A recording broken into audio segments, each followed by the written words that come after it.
En nommant Édouard Philippe à Matignon,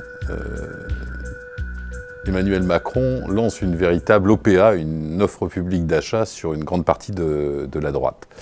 Il espère bien que, au-delà de la complaisance d'Alain Juppé, qui a couvert de compliments Édouard Philippe, le député maire du Havre, une partie de la droite est en train d'hésiter, est en train de se tâter. Et on imagine que demain, la composition du gouvernement complétera le tableau. Une partie de la droite se dit que le programme de M. Macron ressemble de très très près à celui sur lequel elle s'est engagée en politique. Du point de vue du président de la République, il s'agit de réunifier les milieux dirigeants en France pour mettre en œuvre une politique de déréglementation et d'austérité que les gouvernements et les présidents précédents n'étaient pas parvenus à imposer au pays.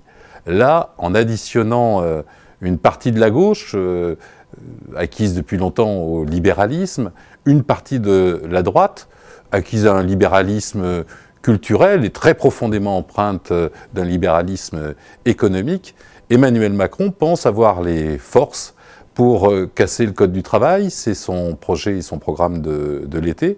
Également imposer un style de démocratie beaucoup plus autoritaire. Il prévoit de gouverner par ordonnance et le projet d'habilitation devrait ne pas tarder.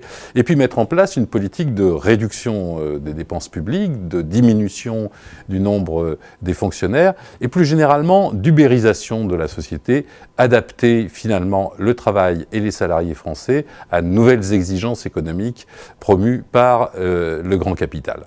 De cette façon, Emmanuel Macron regroupe ses forces, mais il dévoile aussi ce qu'il y a de commun depuis des années entre une partie de la gauche et la droite, et d'une certaine manière, les masques tombent.